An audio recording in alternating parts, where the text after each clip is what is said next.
When my twin brother called me, he was hiding in a cluttered old shed, crying like a terrified child. That was the moment I learned his wife had spent the last 20 years completely controlling him, depriving him of food, and systematically breaking his spirit. I didn't call the police, and I didn't hire a lawyer. Instead, I flew 3,000 miles across the country to take his place. I walked right into his home, wearing his face, but carrying an ice-cold fury in my bones. I was about to give that woman and her parasitic family a lesson that would haunt them for the rest of their miserable lives. My name is Arthur Vance. I'm 71 years old. Unlike my soft-spoken twin brother, Tommy, I've never let anyone step on me. I spent 40 years as a forensic accountant and fraud investigator for the Department of Justice and top Wall Street firms, specializing in putting corrupt executives and financial predators into federal prison. Today, I'm retired with a massive secure fortune, living out in Big Sky, Montana, in a high-tech log estate. I spend my days flying my private Cessna, enjoying absolute freedom in the silence of the Rockies. Tommy, however, stayed behind in St. Petersburg, Florida. He was always the gentle soul with a heart of gold. He ran an old neighborhood hardware store and a boat repair shop, often fixing yacht engines for free if a stranger looked like they were falling on hard times. We looked exactly alike, right down to the pattern of our graying beards, but our paths couldn't have been more different. It was a chilly Thursday evening, and a heavy snow was falling in Montana. I was sitting by the fireplace, tending to my gear, when my encrypted phone vibrated. It was a voicemail from Tommy. That alone was highly unusual. Tommy barely understood basic technology and used a cheap flip phone, which was the only device his wife, Eleanor, allowed him to have, just so she could track his location. I pressed play, expecting to hear his usual warm laugh or a question about a vintage engine. Instead, all I heard was heavy breathing and the sound of the wind. "Arthur," he whispered, his voice trembling as the sound of ocean waves crashed against the wooden docks in the background. "Arthur, I can't do this anymore." I sat straight up, my focus instantly locking in. "Tommy, where are you?" "What's going on?" I said, instinctively talking to a recording. "I'm in the old abandoned boathouse," he choked out. "Eleanor is forcing me to sign over my medical power of attorney and the trust transfer tomorrow. She's selling the entire marina. She told me if I don't sign, she'll have a doctor declare me mentally incompetent and lock me away in a state asylum. She says I'm completely worthless." I could hear the absolute terror in his voice, a tremor so deep it made my own blood run cold. "Arthur, I haven't been taking my medicine. I didn't take my shots. I think I'm just going to let myself drift away tonight. I'm just so tired, Arthur. I don't want to be afraid anymore." "No!" I barked at the empty room, my voice dropping into the terrifying, commanding tone I used when interrogating Wall Street executives. "Tommy, don't you dare. Leave that medicine alone, and don't you give up. You listen to me. You're a Vance. We do not quit." At the end of the message, Tommy's voice grew incredibly faint. "They're out on the patio right now. Marcus is laughing. They're eating tomahawk steaks, and I haven't had anything since yesterday morning except a can of expired tomato soup. I'm done." I didn't listen to it a second time. My hands didn't shake. When I'm on a mission, my hands never shake. I walked into my closet and bypassed my tailored Italian suits, pulling out a heavy black duffel bag. Inside, I packed 2 changes of clothes. The old flannel shirts, worn-out jeans, and rugged work boots I used for chopping wood in the backyard. I went to the hidden wall safe, spun the combination, and watched the heavy steel door click open. I grabbed $50,000 in cash and my passport. Then, reaching deep into the safe, I gathered a full kit of military-grade encrypted flash drives, micro-listening devices, and signal interceptors. This wasn't a family visit. This was a rescue operation. I drove my truck out of the garage and headed straight for my private hangar. 3 hours later, my Cessna was airborne, cutting through the night sky across the country, bound for Florida. During the flight, only one name burned in my mind, Eleanor. I never liked her from the start. Even when they married over 20 years ago, I saw the way she looked at Tommy. It wasn't the look of a loving partner. It was the look of a meal ticket, a tool to be used.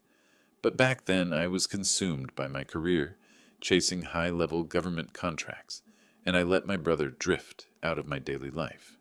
I assumed he was happy. I thought the distance was just a natural part of growing older. I was a fool. I had left my brother in the hands of a monster. Before we continue, let me know in the comments where you're watching from. If you've ever had to stand up for family when they couldn't protect themselves, drop a like and subscribe. At 4 in the morning, I landed at a small private airfield outside of Tampa. After renting an inconspicuous Chevy SUV, I drove hard toward the St. Petersburg waterfront. It was an old, weathered marina, the air thick with the scent of salt and sea. I found him behind an abandoned bait shed. My heart shattered. He looked like a vagrant. His clothes were covered in grease and paint stains, and his shoes were literally held together with duct tape. He was shockingly thin, his skin hanging loosely off his frame from prolonged neglect. He was shivering in the cool autumn sea breeze, hugging his knees tightly to his chest. I pulled the SUV right up to him. He flinched violently, throwing his arms up to shield his face, a reflex from someone completely used to being mistreated. I jumped out and grabbed him gently. "Tommy," I said, "it's me. It's Arthur." He looked up, and for a second, it was like looking into a distorted mirror. He was me, but completely broken down. His eyes were hollow, and his lips were cracked and bleeding. He collapsed into my arms, sobbing uncontrollably like a child. He smelled of old sweat, mildew, and pure fear. As I held him tightly, I could feel the sharp edges of his ribs right through his thin shirt. We got into the car, and I blasted the heat, handing him a thermos of hot coffee and a turkey sandwich I bought at a gas station. He devoured it like a starving animal, barely chewing before swallowing.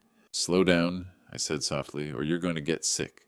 "Arthur, she's going to destroy me," he mumbled, crumbs falling onto his lap. "Or Marcus will. That Silicon Valley investor she forced our daughter Chloe to marry. He's a monster, Arthur. He smiles at you while he ruins your life." I listened quietly as he detailed the last 5 years of absolute hell. Eleanor had used legal maneuvers to freeze all of his accounts. Marcus and Chloe moved into the main estate, taking over the entire property. Marcus started calling him by his first name, then old man, and eventually far worse. They claimed his chronic bronchitis cough was too loud and disruptive, forcing him to move into the uninsulated, leaky boathouse. They even put a digital combination lock on the refrigerator in the main house. My blood turned to pure ice. This wasn't just a bad marriage. This was systematic abuse. "We're going to fix this," I told him. "How?" he asked, looking at me with total despair. "They have all the paperwork. The lawyer Chloe hired says I'm legally incompetent. They're coming to notarize everything tomorrow." I reached into the back seat and pulled out my old clothes. "Put these on." He looked confused, but he complied. While he changed in the back, I pulled out a travel grooming kit. Looking in the rearview mirror, I adjusted my neatly trimmed, sharp goatee. Tommy's beard was wild, long, and unkempt. "I need you to shave," I said. "Clean it up completely. Make it look exactly like mine." "Why?" "Because you're taking a long vacation, Tommy." I handed him an American Express Centurion card and the keys to the Chevy. I booked a private villa under my name at an elite wellness resort in Sedona, Arizona. You're going there. You're going to order room service, get top-tier nutritional care, have specialists manage your health, and sleep on sheets that cost more than Eleanor's soul. He stared at the keys. "What about you?" I looked at my reflection one last time. Then I took the razor and did something I hadn't done in 20 years. I completely shaved off my goatee. I messed up my hair, took off my luxury cashmere sweater, and pulled on the grease-stained, foul-smelling flannel shirt Tommy had just taken off. Finally, I stepped into his duct-taped shoes. "I'm going to your house," I said. "No, Arthur," he said, grabbing my arm, his eyes wide with fear. "They'll hurt you. You don't know what they're capable of." "They don't know me either," I replied, my voice steady and cold. "They think they're dealing with Tommy Vance, the man they completely broke. But they're about to meet Arthur Vance. I promise you, brother, they will regret ever crossing this family." It took me an hour to convince him, but finally he drove off in my SUV, tears streaming down his face as he headed towards safety and a fresh start. I stood alone in the early morning sea breeze, feeling the sharp chill pierce right through the thin shirt.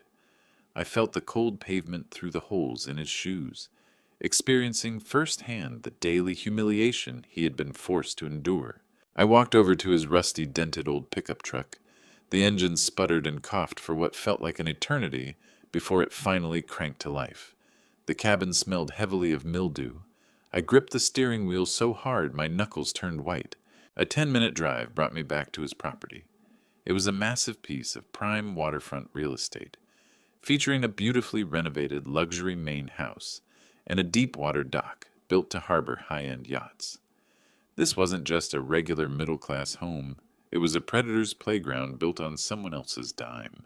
The sun was just beginning to break over the horizon, and the house was completely dark. Following Tommy's description, I walked around to the back patio and approached the kitchen door. My key turned in the lock with a harsh, rusty scrape. I stepped into the kitchen. The air was thick with the scent of expensive French perfume masking old grease. The marble island was cluttered with dirty dishes, empty bottles of high-end wine, and premium sushi takeout boxes. It was the messy luxury of people who fully expected a servant to clean up after them. Suddenly, the hallway light flicked on. Eleanor stood there. She was wearing a brand-new silk robe, her face stiff from cosmetic injections, with deep, harsh lines of bitterness carved around her mouth. She didn't say good morning. She didn't ask where I'd been all night. She didn't check to see if my blood sugar was stable. Instead, she grabbed a wet, dirty dish rag off the counter and threw it straight at me. It hit my chest with a dull thud and dropped to the floor. "Look what decided to crawl back," she hissed. "I was hoping you'd finally done us a favor and walked into the ocean." I stood there staring at her, my heart hammering against my ribs. It wasn't from fear. It was the sheer amount of restraint it took to keep myself from taking a step forward and ending her right then and there. I forced my shoulders to slump. I lowered my head, perfectly mimicking the posture of my broken brother. "Clean up the floor, Tommy," she spat. "Marcus spilled his red wine last night, and he's going to be up in an hour. If he sees that sticky mess, he's going to be in a horrible mood. And you know what happens when Marcus is in a bad mood." She turned her back to me, walking over to the refrigerator to grab a carton of fresh orange juice. "Get to it, you useless old man," she said without looking back. "And don't expect breakfast. You vanished last night, so your kitchen privileges are revoked for the week." I looked down at the rag on the floor. I looked at the dirty, high-end tile, and then I looked at the back of the woman who had spent 20 years destroying my brother. Slowly I bent down, picked up the rag, and gripped the damp cloth tightly in my hand. "Okay, Eleanor," I whispered, keeping my voice raspy and low. She didn't even turn around. She didn't notice that the voice was a fraction too deep, a bit too steady. She had no idea that the man standing in her kitchen was not the husband she had spent decades breaking down. She thought she was kicking a dog. She had absolutely no clue that she had just let a wolf through the front door. I began to wipe the floor, my movements slow and deliberate. With every swipe of that rag, I built a mental list. Eleanor, Chloe, Marcus. They had stripped Tommy of everything, his dignity, his property, his peace of mind. I was going to take every single piece of it back, and I was going to ensure legal and financial justice hit them like a freight train. I finished wiping up the wine and stood up. Eleanor was now sitting at the kitchen table, scrolling through her latest iPhone, completely ignoring me. "The floor's clean," I said. "Good," she muttered, never looking up from her screen. "Now get back to the boathouse and stay there until I call you. We have important guests arriving at noon, and I don't want your stench embarrassing us." I walked out the back door, crossed the lawn, and approached the dilapidated boathouse. Pushing the door open, I stared into the dim interior.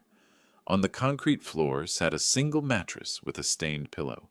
A lone, dusty bulb hung from the ceiling. It was a cage. I stepped into the dark and closed the door. Sitting on the edge of that mattress, I reached into my pocket and felt the gear I had brought. The encrypted burner phone and the high-definition micro camera clipped to the collar of my flannel shirt. I pressed record. The game was officially on. I waited in the dark for an hour, listening to the luxury estate slowly wake up. I heard heavy footsteps overhead. That had to be Marcus. Then came the piercing, whiny complaints of my niece, Chloe.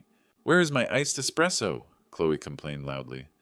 Mom, did you tell the old man to wash my G-Wagon yet? I'm supposed to go shopping in Miami today. He's out in the boathouse, Eleanor replied. The car can wait. Let him rot out there for a bit. I clenched my fists in the dark.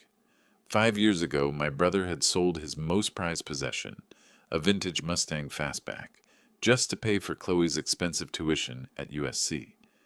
He rode a bicycle to his hardware store for 3 years, just to secure her a future in high society, and this was how she talked about him.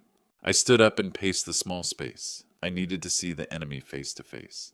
I needed to gauge exactly what kind of amateurs I was dealing with. The boathouse door was suddenly kicked open. Harsh sunlight flooded the room, temporarily blinding me. "Hey, old man!" a loud voice boomed, dripping with arrogance. I squinted. A young guy stood there, shirtless, holding a cup of espresso.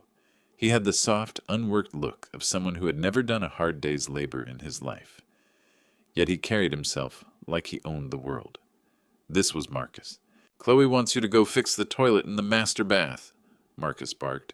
"It's leaking again. Get moving." I kept my head down, walking with a slow, heavy stride toward the main house. When I reached the patio door, Marcus didn't step aside. He stood right in the frame, forcing me to squeeze past him. And then he stuck his foot out. I saw it coming. A petty, malicious trip. In my past life, before my instincts could even think, I would have broken his knee before his foot ever touched my shin. But right now, I was Tommy. I let my foot catch his ankle on purpose. I stumbled forward, colliding hard against the doorframe, my shoulder absorbing a painful impact. Marcus burst out laughing, a loud, obnoxious sound. "Watch your step, Tommy," he jeered, taking a sip of his coffee. "You're getting old and clumsy. Don't make us put you in a home ahead of schedule." I gripped the doorframe to steady myself. I looked up and locked eyes with him for just one single second. I let him see right through me. "Sorry, Marcus," I mumbled. He frowned, just for a brief moment. It was as if, deep down in that gaze, he recognized something that didn't belong to a broken old man, something incredibly dangerous. But he quickly shook it off, dismissing it. To him, I was just a piece of old furniture that happened to talk. "Go fix the toilet," he said, turning away. "And don't use the good towels to dry your hands." I watched him walk into the living room and flop down onto a leather sofa, a sofa my brother had paid for. He propped his feet up on the mahogany coffee table. I walked down the hall toward the bathroom, passing the master bedroom. The door was wide open. I saw Eleanor sitting at her vanity, applying a jar of face cream that probably cost hundreds of dollars. I stepped into the bathroom. The toilet was indeed leaking, a simple, basic float valve issue. It took me 10 seconds to fix. Then I looked up into the mirror. I saw my brother's face looking back at me. I saw the dark bruises under his eyes. I saw the cracked lips. I placed my hand against the glass. "I promise you, Tommy," I whispered softly. "By the time I'm done with them, they'll be praying that a leaky toilet was the only thing broken in this house." I walked back out to the kitchen. Eleanor, Marcus, and Chloe were all seated around the massive dining table now. They were eating truffle scrambled eggs, avocado toast, and thick-cut bacon. The smell was incredible, and my stomach growled instantly. There was no seat for me. I stood by the island, waiting. "What are you just standing there for?" Chloe asked, her mouth full of food, looking at me with pure disgust. "It's creepy when you stare at us like that." "I'm hungry," I said simply. Eleanor pointed toward a small plastic dish on the floor by the back door. It was a dog bowl, but they didn't own a dog. "There's leftover food from last night in there," she said, never even glancing up at me. "Eat it and get outside. The lawn needs mowing." I looked down at the bowl. Inside was a cold, half-eaten chicken bone and some soggy rice. A cold, heavy fury settled deep into my chest. This wasn't just cruel. This was a deliberate attempt to strip away every ounce of his humanity. They wanted to erase him completely. I walked over to the bowl and picked it up. Marcus chuckled. "Look at him. He's actually going to do it. Good boy, Tommy." I held the heavy ceramic bowl in my hands. I turned to face them. These 3 people sat there, living high on the wealth generated by the hard work of a man who was simply too good for this world. I took a step toward the dining table. "What do you think you're doing?" Eleanor asked, her fork freezing midair. I stopped right beside Marcus, looking down at his plate. He had a massive, juicy tomahawk steak paired with fried eggs. He hadn't even touched the meat yet. I'm hungry, I repeated. Then I let go. The dog bowl smashed against the hard tile floor, the shattering sound echoing through the room like a gunshot. The kitchen went dead silent. Before Marcus could even react, I reached down, grabbed his steak with my bare hand, and lifted it up. Hey! Marcus roared, slamming his hands on the table as he jumped to his feet. Are you out of your mind? I took a massive bite out of the steak, the juices running down my chin.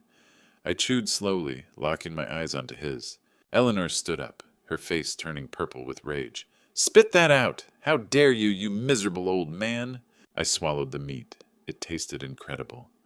I looked at Eleanor, then back at Marcus, whose fists were clenched, his face flushed with shock and anger. I smiled. It wasn't a friendly expression. This meat is a little tough, I said, my voice dropping a full octave, completely stripping away the weak, trembling disguise. Just like you, Marcus. Marcus lunged at me, swinging his fist. I didn't flinch. I didn't step back. I stood my ground, tensing my core, and waited. Make your move, I thought. Just swing. Give me the perfect justification to break you. Marcus's fist stopped just inches from my face. He saw something. He saw that I didn't blink. He saw that my hands weren't up to shield myself. They were hanging loosely at my sides, ready to strike back. He hesitated. It was the pure instinct of a bully sensing a predator. He lowered his hand and took a step back, looking completely bewildered. You're lucky I don't want to break your old bones, he stammered, his voice carrying a slight tremor. I took another bite of the steak. You can try, I said. The silence in the kitchen was deafening. Eleanor looked at me, then at Marcus, her eyes wide. Chloe had stopped chewing altogether.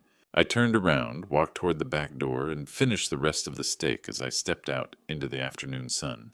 I had fired the first shot, and they didn't even realize the war had started. I spent the rest of the afternoon in the backyard under the blazing sun, hacking away at the overgrown bushes with a dull machete I found in the shed. The physical labor felt good. It reminded me of my days in the Central American jungles, assisting federal agents in clearing out cartel compounds where the heat was suffocating. But the Florida heat was different. It was thick with humidity and the suffocating weight of my brother's suffering. Every swing of that blade was a release of the anger building inside me. I wasn't just cutting back vines. I was mapping out exactly how to dismantle the prison they had built for Tommy. By the time the sun began to dip below the horizon, casting long shadows across the neglected lawn, I had cleared a massive area. I wiped the sweat from my forehead with my forearm and looked toward the main house. The kitchen windows glowed with warm yellow light. From the outside, it looked like a picture-perfect home, but inside, it was a viper's nest. I entered through the back door and washed my hands in the utility sink. The water was cold and the pipes were rusty, but it washed away the grime. I walked into the kitchen. Eleanor was standing by the stove, stirring a pot. The scent of roasted garlic and rosemary filled the air. It smelled delicious. It smelled like a lie. Hearing my boots on the linoleum, she turned around. The moment she saw me, her face twisted into a mask of pure disgust. You're tracking mud everywhere, she snapped, pointing a wooden spoon at my feet. I just mopped this floor. I looked down. My boots were completely clean. I had scraped them outside on the mat. There wasn't a speck of dirt. This was just another power game, another way to make Tommy feel small. Clean it up, she ordered, pointing to a dry rag on the counter. Get on your knees and scrub. I want to see my reflection in these tiles before Marcus gets home. I stared at her for a long second, running the calculations in my head. The old Arthur would have stuffed that rag down her throat, but I was under cover. I was deep behind enemy lines. I had to maintain my cover just a little longer. I grabbed the rag and slowly dropped to one knee. I began to wipe the spotless floor, making my movements slow and exaggerated. Suddenly the front door slammed open. Heavy footsteps echoed down the hallway, and Marcus walked into the kitchen. He was wearing an expensive tailored suit, but it was far too tight around the shoulders. It was clothing bought with my brother's stolen money, meant to make him look important to the venture capitalists he was trying to impress. He looked agitated, his face flushed with artificial stress, the kind lazy men invent to excuse their bad tempers. When he saw me on the floor, he stopped. A cruel smirk spread across his face. Look at this, he chuckled, tossing his Porsche keys onto the granite island. The king of the castle, right where he belongs. I kept wiping an imaginary spot on the floor, my head down, but my eyes were locked on his polished Italian loafers. He walked toward the refrigerator, intentionally passing inches from me. As he went by, he flicked his foot out, kicking the rag right out from under my hand. The cloth slid across the room, disappearing beneath the cabinets. "Oops," he said, his voice dripping with mocking apology. "My bad. Go fetch it, Tommy." I paused for a single second, taking a deep breath through my nose. I reached out to grab the edge of the rag, which was still within my reach. As my fingers brushed the cloth, Marcus's heel came down. He stepped heavily right onto the back of my hand. A sharp, burning pain shot up my arm. I clamped my jaw shut, swallowing the grunt that tried to escape my throat. He didn't lift his foot. He pressed his heel down harder, twisting his shoe, grinding my knuckles into the hard tile. "Watch yourself, old man," he whispered, leaning down so his face was just inches from mine. "You wouldn't want to break a hip or a finger? You know how expensive medical bills are these days. We can't be wasting money fixing your rusty parts. Chloe still needs to go on her trip to Europe." I looked up at him. I didn't pull my hand away. I didn't beg. I just watched him. I memorized the pores on his nose. I memorized the stale smell of tobacco and mint on his breath. I memorized the sick pleasure in his eyes from inflicting pain. "Take your foot off me, Marcus," I said. My voice was low, flat, and completely steady. He blinked, caught off guard by the total lack of fear in my tone. He lifted his foot, stepping back with a nervous chuckle. "Just teaching you a lesson, old man. Keep your place." He walked over to the fridge, grabbed a craft beer, and popped the cap. Eleanor chuckled softly by the stove, a sound like dry leaves scraping against concrete. "Dinner's ready," she announced. "Go wash up, Marcus." I stood up, flexing my aching hand. My knuckles were red and already starting to swell, but nothing was broken. I had survived far worse. Much worse. I went to the sink and ran cold water over my hand. "Sit down, Tommy," Eleanor commanded, pointing to a small, rickety wooden table in the corner of the kitchen. It wasn't the massive ebony dining table. That was for family. This table was for the dog or the help. I sat down, the wood groaning in protest. Chloe walked in next. She was 30 years old, but still carried herself like a spoiled teenager. Her eyes were glued to her phone, her thumbs flying across the screen. Without looking up to say hello, she sat right down at the main table. "Is food ready?" she asked. "I'm starving. Trying on shoes at Chanel is exhausting." Eleanor began passing out plates. For Marcus, a massive, sizzling, perfectly seared T-bone steak. For Chloe, a slightly smaller steak alongside a mountain of buttered mashed potatoes. For herself, a filet mignon. Then she walked over to me. She slammed a plate down in front of me with a loud clatter. On it sat 2 cold, shriveled chicken wings, looking as if they had been rescued from a trash bin, and a single scoop of gray, mushy peas. "Eat up," she dismissed me. "We need to clear out the leftovers from the fridge." I looked at the pathetic offering, then I looked at the feast on the main table. The steam rising from the steaks carried the scent of charcoal and butter. They ate greedily, cutting large pieces of meat, laughing and talking. "This steak is perfect, Mom," Marcus said, his mouth full. "You outdid yourself." Chloe ignored her food for a moment and shifted her attention to me. She looked at me with an expression of pure annoyance, as if my very existence was ruining her digestion. "Dad, did you sign those trust transfer documents yet?" she asked, pointing her fork at me. "What documents?" I asked, my voice completely flat. "The power of attorney papers!" She rolled her eyes, huffing in frustration. "Tesla called me today. They have the latest Model X Plaid I want, but they can't hold it past Monday. I need you to sign the authorization so I can give Marcus the funds for the down payment." "You already have a car," I said. It was a Range Rover Tommy had bought her 2 years ago by selling off his boat. "That car is 2 years old, Dad," she complained. "It's embarrassing to be seen in it. Everyone at my yoga studio drives the newest models. I look like I'm broke. Do you want me to look like a loser?" I watched her. My brother's daughter, the girl he used to bounce on his knee, the girl he taught to ride a bike. He had sacrificed every ounce of his own comfort just to give her everything she asked for. And this was the result. a parasite who viewed her father as a broken ATM, something to be smashed open whenever she needed quick cash. "I need that money," Chloe continued with her shrill complaining. "Just sign the stupid papers.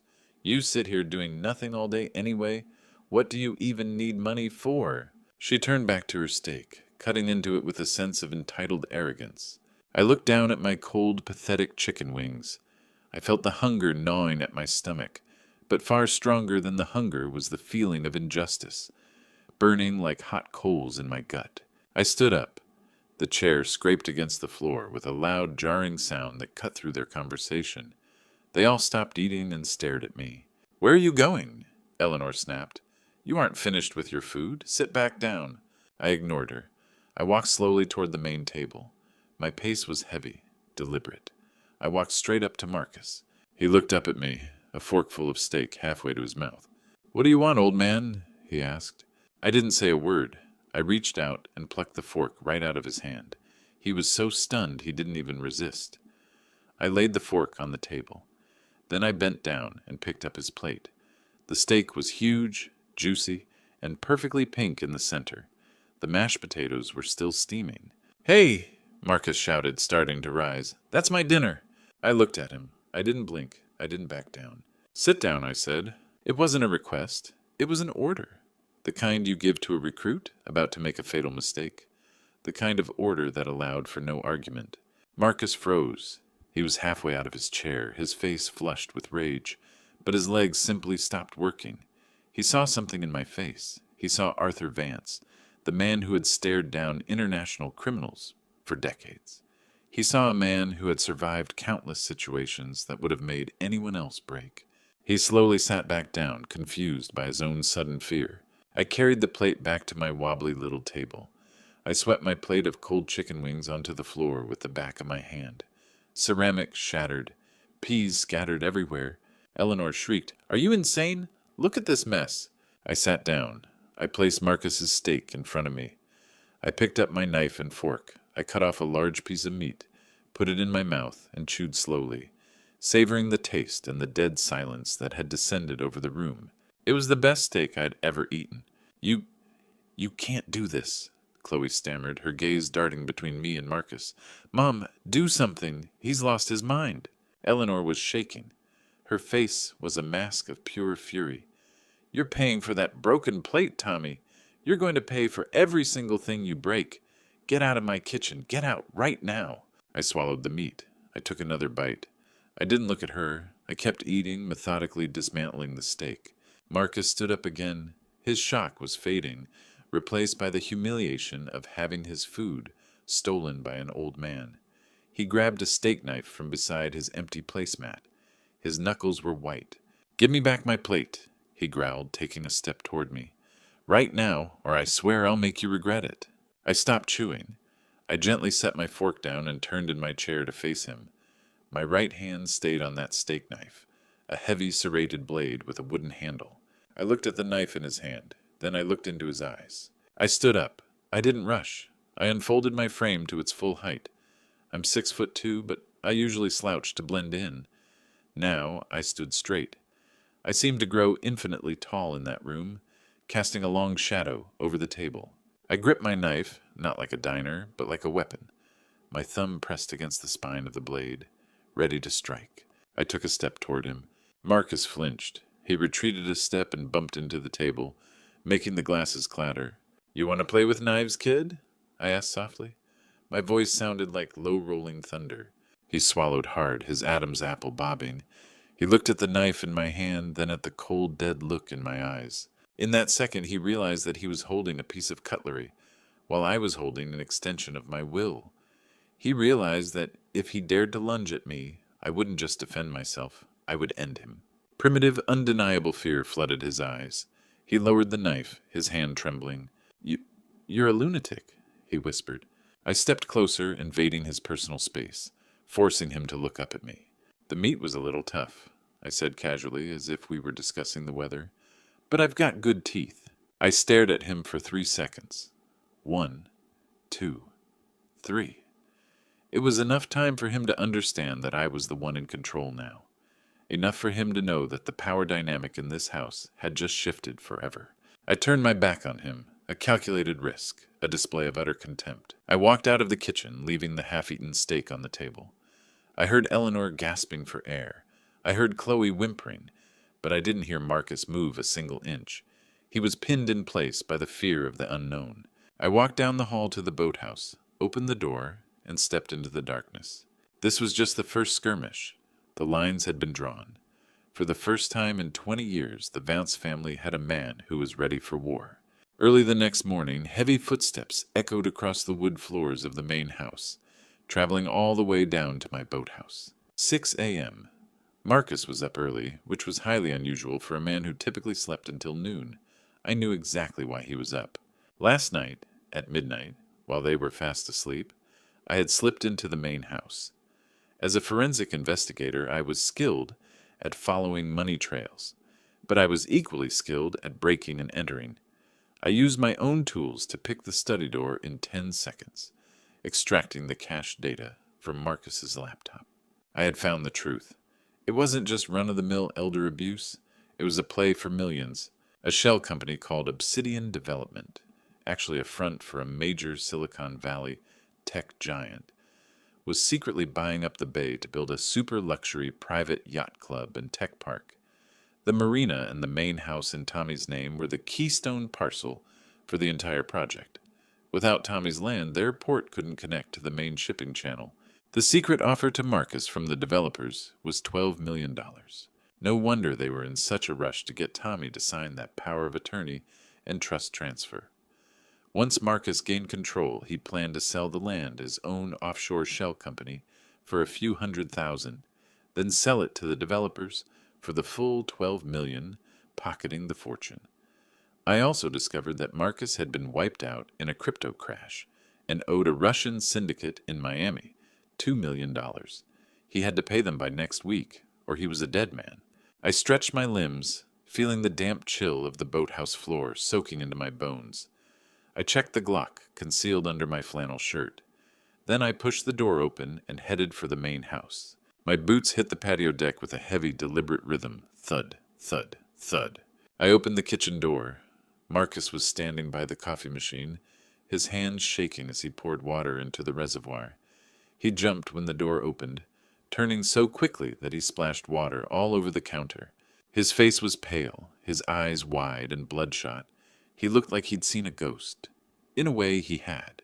He'd seen a sheep he thought was ready for the slaughter, now staring back at him like a predator.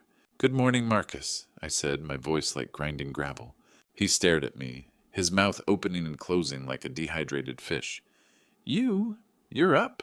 I walked straight to the cupboard and grabbed a mug. I poured myself a cup of his expensive coffee. Black.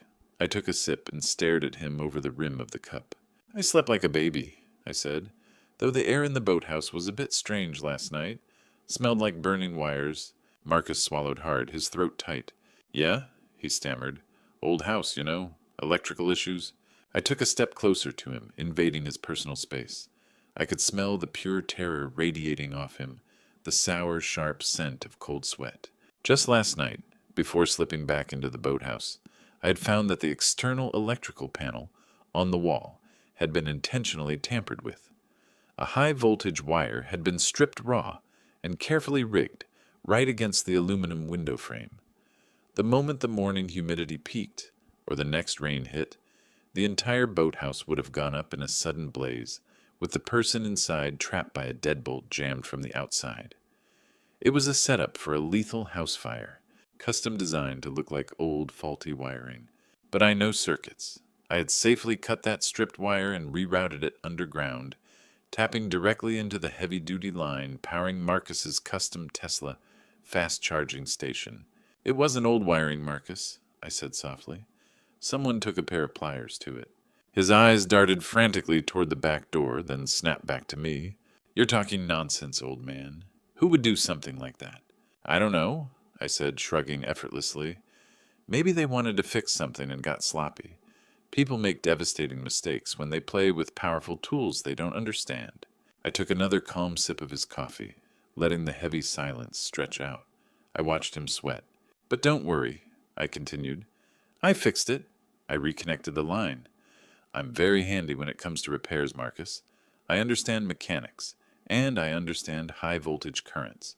I paused, letting a cold, knowing smile play on my lips. Since I was already in a fixing mood, I decided to inspect the garage this morning. I noticed the status lights on your Tesla charger were acting a bit erratic. Modern technology is so incredibly fragile, isn't it? Sometimes, if a current experiences even a minor overload, the heavy lithium battery packs go into thermal runaway inside an enclosed garage. Boom! Destroys everything in seconds, leaves nothing but ash. Marcus froze completely. Every single ounce of color drained from his face, leaving him looking like a blank sheet of paper. "You touched my car?" he whispered, his voice shaking with sudden dread. "Just a routine safety inspection," I said casually. "You know, just like the wiring that almost took me out. I tightened everything up. Or perhaps I rerouted a few things. My memory isn't what it used to be, right? Isn't that what you and Eleanor keep telling everyone? That I'm losing my mind." I stepped back, thoroughly enjoying the sheer panic in his eyes. "I'd think twice before hitting that fast charge button today, Marcus. You never really know where that massive surge of electricity is going to end up." The coffee mug slipped straight out of his hand, shattering on the tile floor. Hot brown liquid splashed all over his expensive designer slippers, but he didn't even flinch. His entire mind was consumed by the terrifying image of his prized possession exploding into a ball of fire the second he plugged it in. "You stay away from my car," he shrieked, backing away into the counter. "You really should see someone about that paranoia, son." I let out a dry chuckle, turning my back on him and walking away. Right at that moment, Eleanor walked into the kitchen, tying the belt of her silk robe. She looked down at the shattered mug, then at Marcus's terrified face, and finally at me, holding my coffee, completely unbothered. "What on earth is going on here?" she demanded. "Tommy, what did you mess up on my floor now?" "Ask Marcus," I said. "He seems to have developed a severe tremor, or a guilty conscience." Eleanor narrowed her eyes. She hadn't been part of the sabotage. Marcus had kept his little trap a secret from her, but she could feel the thick tension in the room. She could tell her usual punching bag was acting completely out of character. "I don't have time for this nonsense," she snapped. "Chloe wants fresh shrimp for her salad tonight, and I still need to buy the wine. We have important guests coming tomorrow." She walked over to her designer handbag, digging out a blue plastic card, a government-issued EBT assistance card. It was one of the manipulative tricks she used, forcing Tommy to remain on low-income state benefits, to exploit the system while she hoarded all the real assets. She threw the card on the island and it slid across the granite, stopping right in front of me. "Go to the grocery store," she ordered. "Get 2 pounds of jumbo shrimp, 3 bottles of Chardonnay, and a carton of Marlboros for Marcus. And don't dawdle." I looked down at the card. When I had accessed their financial accounts the night before, I saw their true balance clearly. This specific card had less than $2 left on it. She knew it too. She was intentionally sending me to stand in a busy checkout line, let the cashier scan a mountain of expensive items, and have the transaction publicly denied just to humiliate me. She wanted me to experience the public shame of being completely broke while she sat in her mansion in luxury. She was trying to break my spirit all over again. I picked up the card. "Of course, Eleanor," I said. "Anything else?" She looked slightly surprised by my sudden compliance. "No. Walk there. You are not driving that noisy, rusted truck of yours." I slipped the card into my pocket, finished my coffee, and set the mug neatly in the sink. Without another word, I walked out the front door. I walked down the driveway, passing Marcus's garage. Looking up, I saw him pressed against the living room window, his face glued to the glass, watching my every move. I stepped right up to the front wheel of his Tesla, knelt down, and pretended to closely inspect the vehicle's charging port. He vanished from the window instantly, undoubtedly sprinting to find his keys and check his battery. I kept walking down the street until I was completely out of their sight. Then I stopped. Sitting down on a concrete bench at a quiet bus stop, I unlaced my right work boot. I pulled up the worn, false inner sole. Hidden in a hollowed-out compartment underneath was my own gear, a solid metal J.P. Morgan Palladium card with an unlimited line of credit. I laced my boot back up. I wasn't going to any discount grocery store. It was time to completely rewrite the rules of this game. I pulled out my secure burner phone and ordered a premium Uber Black. When the massive black Cadillac Escalade pulled up, the driver looked skeptically at my stained flannel and worn jeans, but I flashed a thick stack of $100 bills, and he instantly unlocked the doors. "Take me to the International Plaza Mall," I said. The driver glanced at me in the rearview mirror. "Mister, that's the high-end luxury district. You sure? Just drive." When we arrived at the luxury center, I bypassed the regular shops and walked straight into Tom Ford. A security guard immediately began trailing me, his hand hovering close to his radio. I ignored him entirely, walking directly over to the formal wear section. A young sales associate approached me, his face tight with open condescension. "Sir, the public restrooms are back by the main exit," he said, attempting to steer me out. "I'm not looking for a restroom," I replied clearly. "I'm buying a suit." I pointed to a display mannequin wearing a sharp, charcoal gray, hand-tailored Italian wool suit. "That one. $5,000, correct?" The salesman let out a mocking laugh. "Sir, that suit costs more than everything you have on. I'm going to have to ask you to leave before I call security." I reached into the pocket of my grease-stained flannel shirt and pulled out the heavy metal palladium card, holding it up between two fingers. It caught the store lights, gleaming with undeniable wealth. The salesman stopped laughing. His eyes went wide as he recognized the exclusive card. It was a card reserved only for the ultra-wealthy, meaning I could comfortably buy the entire boutique if I wanted to. "I want the suit," I said calmly. "I also want a white silk shirt and a pair of black leather Oxford shoes. I intend to wear them out of this store. Can you handle that, or should I find an associate who actually wants the commission?" "Right away, sir," he stammered, his entire demeanor flipping instantly into frantic professionalism. "Right this way, sir. Can I offer you a glass of champagne while we take your measurements?" "Bring the whole bottle," I said. An hour later, I stepped back out into the mall. The old flannel shirt and stained jeans were packed away inside a shopping bag in my hand. I was wearing the suit like a suit of armor. The leather soles of my new shoes snapped firmly against the marble floor with absolute authority. I caught my reflection in a window. The broken version of Tommy was completely gone. Arthur Vance was back. Next, I visited an upscale tobacconist and wine merchant.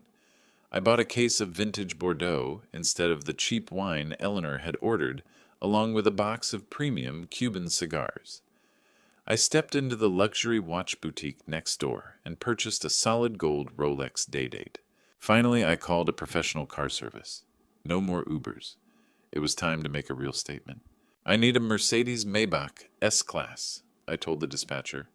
"Black, fully tinted windows. And I want a professional, uniformed chauffeur who knows how to open a door." 30 minutes later, the long, sleek luxury sedan pulled up to the curb. The driver stepped out, adjusted his cap, and opened the rear door for me. I slid into the plush leather seats, placing the bag of old clothes on the floorboard. "Take me home," I said, giving him the address to the estate. It was just past noon when we turned onto the quiet, wealthy street where Tommy lived. The neighbors were all outside enjoying the day. Mrs. Hayward was watering her expensive hydrangeas, and old Mr. Henderson was wiping down his boat. The Maybach glided down the asphalt with silent majesty. It slowed down, turning cleanly into the long brick driveway of the estate. I saw the heavy living room curtains twitch. Eleanor was watching. The car came to a smooth stop. The chauffeur hopped out, walked around to the rear, and pulled the door open. I stepped out into the blinding Florida sun, the light reflecting off my tailored charcoal suit and the solid gold Rolex on my wrist. I casually adjusted my cuffs, standing perfectly straight, my shoulders back and my head held high. I looked like a high-ranking executive. I looked like a ruler returning from exile. Across the street, Mrs. Hayward dropped her garden hose completely. Mr. Henderson stopped polishing his boat, staring open-mouthed. The front door of the mansion flew open, and Eleanor marched out. She was wearing a sharp daytime dress, but her jaw practically hit the pavement the moment she looked at me. Chloe followed right behind her, her phone forgotten in her hand. Marcus peered out from over their shoulders, his face still pale. "Who is that?" Chloe asked, squinting against the sun. Is Is that Dad? I walked toward them. I wasn't shuffling. I marched with the absolute precision of a military inspector. I stopped right at the base of the patio steps. Tommy? Eleanor whispered, her voice cracking.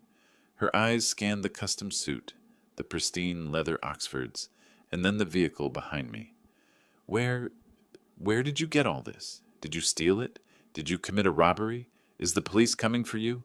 I smiled. It was a rich, deep sound. No, Eleanor, I said. I didn't steal anything.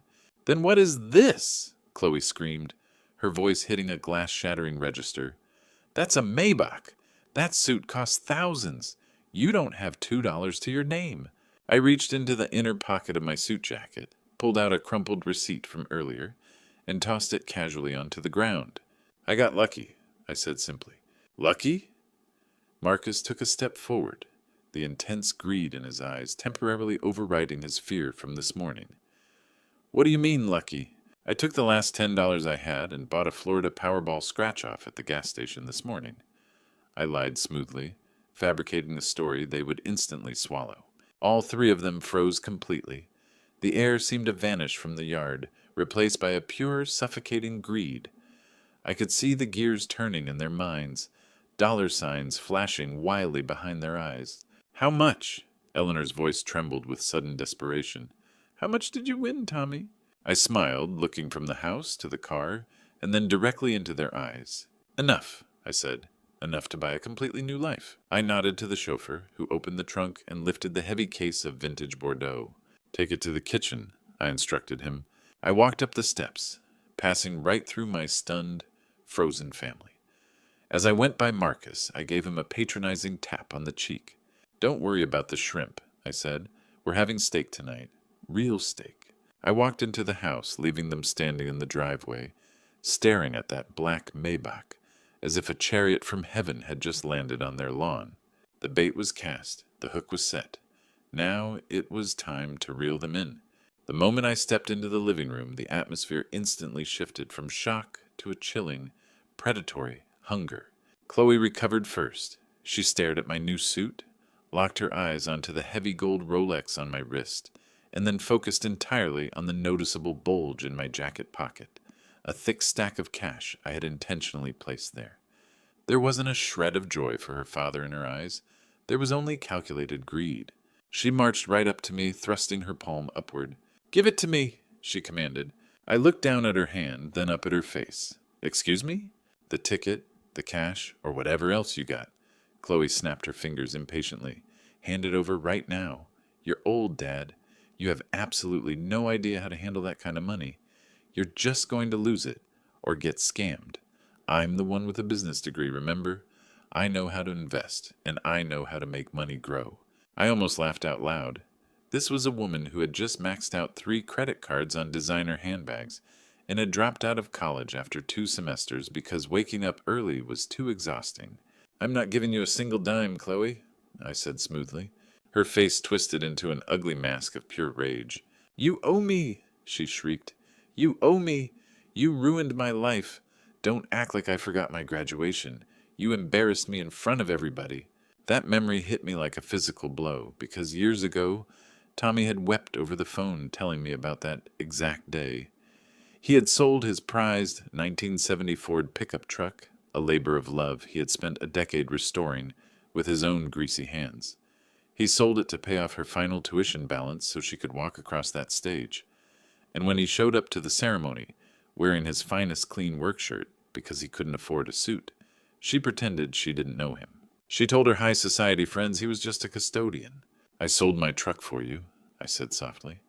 "I walked to work in the pouring rain for 3 straight years for you." "That piece of junk," she spat. "You should have sold a kidney instead." "You're selfish, Dad. You've always been selfish. Now you strike it rich and think you can keep it all to yourself? No way. I'm not letting you squander my inheritance." She lunged. It happened in a split second. She was young, incredibly spoiled, and had never been told no in her entire life. She reached aggressively for my inner jacket pocket, her long fingernails digging deep into the fine Italian wool. She was attempting a blatant robbery right in her own living room. "Give it to me!" she screamed, clawing at my chest. I didn't strike her. I don't lay hands on women, even snakes like Chloe, but I wasn't about to let her rob me either. I relied on decades of muscle memory from tactical, close quarters defense. As her hands gripped my lapels, I swept my left arm upward, deflecting her hold effortlessly. I stepped inside her perimeter, using the subtle pivot of my hip to completely throw off her center of gravity. With a firm, controlled outward motion, I guided her away from me. It wasn't a strike, it was a simple redirection of force. Chloe stumbled backward, her high heels catching the thick edge of the rug. She flailed her arms wildly, trying to find balance, but grabbed nothing but empty air, landing heavily onto the plush leather sofa. She wasn't injured in the slightest. She had landed squarely on the soft cushions, but her pride was completely shattered. She sat there stunned for a second, blinking in absolute disbelief. Then she looked up at me, and I watched a malicious, desperate thought form behind her eyes. She let out a piercing, blood-curdling shriek. "He hit me!" she wailed, throwing herself backward into the pillows, clutching her face drama queen style. "Oh my God, he hit me! My eye! I think he blinded me!" Eleanor, who had been watching from the kitchen doorway with greedy anticipation, sprang into action like she'd been hit with an electric current. This was her golden opportunity. This was the perfect legal excuse she needed to throw me out of the estate and seize the fortune she thought I was hiding. She sprinted over to the landline phone on the wall. "I'm calling the police!" she yelled, her voice trembling with a well-rehearsed act of terror. "I knew you were unstable. I knew you'd snap one day. You're going to prison, Tommy. I'm going to take every single asset you have for emotional distress and physical assault." Marcus stood near the staircase, capturing the entire scene on his phone with a cold smirk on his face. "Say goodbye to your money, old man," he muttered under his breath. "Domestic abuser, you're completely done." I stood in the center of the room, calmly adjusting my suit jacket. I didn't run, and I didn't beg. I just stood there quietly, watching them perform their terrible little theater production. Chloe was wailing at the top of her lungs, though not a single tear fell from her eyes. Eleanor screamed into the receiver, describing a violent, unhinged attacker to the emergency operator. "He's out of his mind," she barked into the phone. "He's dangerous. He just attacked my daughter. Please get here fast before he hurts us again." I walked over to a leather armchair, sat down calmly, and crossed one leg over the other, and I waited. 10 minutes later, loud sirens cut through the quiet neighborhood. Red and blue emergency lights flashed through the front windows, illuminating the faces of the betrayers. 2 police officers burst through the front door, their hands resting firmly on their holsters. "Police, put your hands where I can see them," one officer shouted. Chloe let out a fresh sob. "It's him!" she cried, pointing a shaking finger at me. "He threw me across the room. He beat me. Look at my face." The officers looked at me. What they saw was an elderly gentleman in an immaculate suit, sitting peacefully in a chair. Then they looked at Chloe, whose face didn't have a single red mark on it. They looked at Eleanor, who was hyperventilating strictly for performance value. "Sir, please stand up slowly," the lead officer commanded. I stood up, raising my hands smoothly to show my open palms. "Officer," I said, keeping my tone perfectly level and deep, "I'm unarmed, and I didn't lay a finger on her." "Liar!" Eleanor shrieked. "He's a monster. He came home babbling about winning the lottery, and when my daughter asked to see the ticket, he attacked her. Arrest him!" The officer moved toward me, reaching for his handcuffs. "Sir, we're going to have to take you down to the station to sort this out." I locked eyes with the lead officer. His name tag read Officer Miller. "Officer Miller, before you put those cuffs on me, I think there's something you should see first," I said. "What's that?" Miller asked, pausing his movement. I slowly reached up to my collar. I unbuttoned the very top button of my dress shirt. It looked like a standard black button, but it was actually a military-grade, high-definition, wide-angle micro camera. I tapped the small transmitter concealed right behind my lapel. "I synced this to my secure mobile device when I was out in the car," I explained, pulling the encrypted phone from my pocket. I hit play and turned the screen toward the officer. The footage was crystal clear. It showed Chloe charging at me, clawing at my jacket, screaming for her inheritance. It showed me stepping back, deflecting her hands and guiding her away safely. It showed her tripping over her own heels and landing softly onto the sofa cushions. and then it showed her looking directly at the camera she didn't know existed, consciously deciding to scream that I had struck her. The audio was absolutely flawless. Every greedy word, every blatant lie, and every legal threat was captured in high definition. Officer Miller finished watching the video. Then he played it a second time. His expression turned completely rigid. He looked up, his gaze fixing onto Chloe, who had stopped her theatrical crying and was now staring at the phone screen with wide, panicked eyes. Then he looked at Eleanor, whose face had gone completely white. "Ma'am," the officer said, his tone biting and official as he turned to Eleanor, "filing a false police report is a criminal offense. Attempting to frame someone for an assault they didn't commit is a very serious charge." But, Eleanor stammered, scrambling for words. He must have edited that video. Tommy doesn't even know how to use a camera. He can barely operate his basic flip phone." I took a firm step forward, letting my presence fill the room. "Tommy's been learning a few new tricks," I said. I locked eyes with Eleanor. I let her see the sharp intellect in my gaze, an edge that my brother Tommy simply never possessed. I let her look into the eyes of an investigator who had spent 40 years putting predators away. She took a slow step backward, the sheer greed in her expression replaced by a sudden, deep-seated dread. She looked at the button camera, looked back at the phone, and then stared up at me. In that exact moment, she realized something had gone horribly wrong. This wasn't the man she had spent 20 years breaking down. This wasn't the man she kept locked away in a boathouse. "Who are you?" she whispered, her voice so low it was meant only for me. "I'm the guy who's done playing your games, Eleanor," I replied smoothly. The officers issued a stern, formal warning, making sure everything was properly documented on their clipboards. If we are called back to this residence because of a fabricated emergency again, someone is going to leave this house in handcuffs, and I guarantee you it won't be him," Officer Miller stated firmly before turning on his heel. The police left, leaving behind a silence in the mansion that felt heavier than lead. Chloe fled down the hallway to her bedroom, slamming the door hard behind her. Marcus quietly slipped out toward the garage. Eleanor remained frozen in the corridor, her eyes glued to me. She looked visibly shaken, as if she had shrunk right inside her expensive daytime dress. I walked right past her, intentionally letting my shoulder brush against hers with solid, unyielding force. "I'm going to take a nap," I said coldly. "In the master bedroom. Don't wake me up."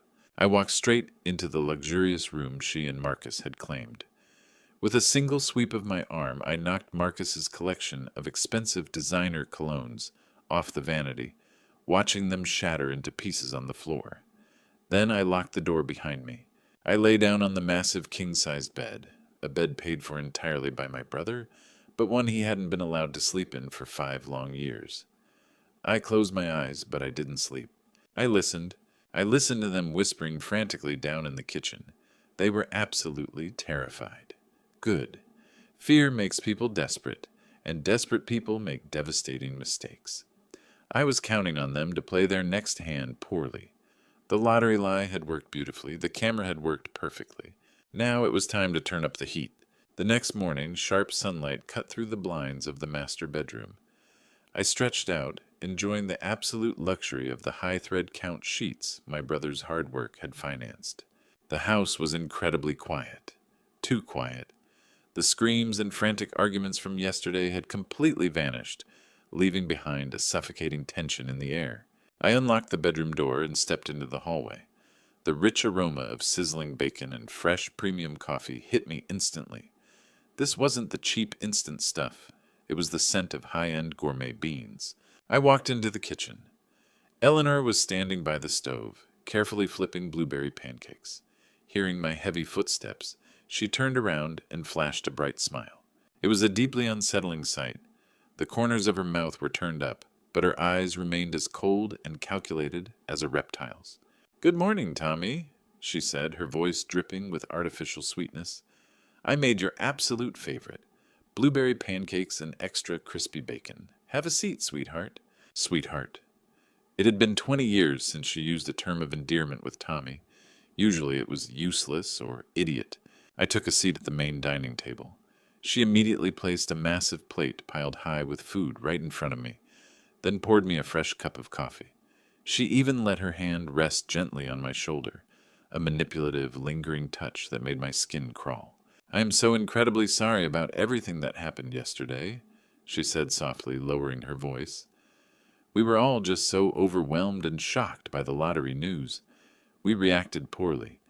You know how much stress I've been under lately." I cut a piece of the pancake, chewed slowly, and kept my eyes locked on her. I knew this strategy inside and out. When intimidation fails, switch to manipulation. When the stick stops working, offer the carrot. "It's fine, Eleanor," I lied smoothly. "I understand." She sat down directly opposite me, leaning forward and clasping her hands tightly together. "I was just thinking, Tommy, you've been acting so different lately. The lottery win, the sudden assertiveness, the confusion. I think all this excitement is just too much for your system. I worry about your blood pressure. I worry about your heart." "I'm perfectly fine," I said, taking a slow sip of the coffee. "I know you feel fine," she continued, her voice dropping into a conspiratorial whisper. "But Marcus has a friend, a wonderful specialist named Dr. Sterling. He's an expert in managing senior stress and cognitive wellness. He's agreed to fit you in this morning, just for a quick consultation, just to ensure you're in the right frame of mind to manage all this sudden new wealth." My fork stopped midair. Dr. Sterling. I recognized that name instantly. My private investigator had sent an encrypted dossier to my burner phone late last night while I lay in bed. Dr. Lawrence Sterling was no senior wellness specialist. He was a disgraced, corrupt psychiatrist who had lost his hospital privileges for overprescribing heavy sedatives. He was also an unhinged gambler who spent his nights at high-stakes, underground poker games in Miami, the exact same games Marcus frequented. "I don't need a doctor," I said flatly. "Please, Tommy." Eleanor reached across the table, covering my hand with hers. Her perfectly manicured nails were paid for entirely by my brother's retirement funds. "Just do this for me, for our marriage. Once he gives you a clean bill of health, I can stop worrying. We can start fresh. We can enjoy this fortune together." I looked down at her hand on mine, then looked into her desperate eyes. She needed me to walk into that clinic. "All right," I said, "I'll go." She let out a massive, audible sigh of relief, as if she had been holding her breath for hours. "Thank you, sweetheart. Marcus will drive us. Our appointment is at 10. I finished the meal, then excused myself, claiming I needed to use the restroom. I walked down the long hallway, but I didn't go to the bathroom. Instead, I paused, right outside the guest room where Marcus slept. The door was cracked open a fraction of an inch. I could hear his voice inside, low and intense, speaking on his phone. I pressed my ear closer to the gap. "Yeah, she got him to agree," Marcus whispered urgently. "We're bringing him over in an hour. No, Sterling, you can't screw this up. He's acting crazy. Thinks he's a tough guy. Just hit him with a heavy chemical cocktail. Yeah, a maximum dosage. I need him completely sedated and compliant by noon. Once he's out of it, I'll guide his hand to sign the full conservatorship and trust paperwork. We'll tell the court he had a complete cognitive breakdown." I listened, my blood turning to pure ice. A chemical cocktail. They were planning to medically incapacitate me. They wanted to turn my brother's brain into absolute mush, just so they could steal a lottery fortune that didn't even exist. I stepped away from the door, walked into the bathroom, and splashed freezing water onto my face. I stared hard into the mirror. "You want crazy, Marcus?" I whispered to my reflection. "I am going to show you exactly what real chaos looks like." I reached deep into my pocket and pulled out a small glass vial containing a potent liquid I kept for extreme operational emergencies. It was a high-grade central nervous system stimulant, the kind designed to keep specialized field operators completely conscious, sharp, and hyper-alert for 72 hours straight. It was powerful enough to neutralize the effects of heavy sedatives, keeping the mind firing at full capacity even if the body was being forced to shut down. I drank it down. It tasted like pure battery acid. 10 minutes later, I walked out to the driveway. Marcus was already waiting in his car, wearing a fake mask of concern. Eleanor sat in the passenger seat. I slid into the back. The drive to the clinic was completely dead silent. Marcus gripped the steering wheel so hard his knuckles turned white, while Eleanor kept stealing glances at me in the rearview mirror, holding that stiff plastic smile. We pulled up to a rundown commercial strip mall on the edge of town, situated right next to a shady cash advance joint and a pawn shop. It didn't look like a medical facility. It looked like a graveyard where hope went to die. We walked inside. The waiting room was entirely empty. A tired-looking receptionist simply gestured for us to head straight back. Dr. Sterling was waiting for us in exam room B. He was a short, heavy-set, sweaty man with trembling hands and noticeable stains on his lab coat.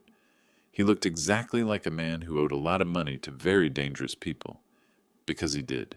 "Mr. Vance," he said, his voice carrying a slight nervous quiver, "please take a seat on the examination table."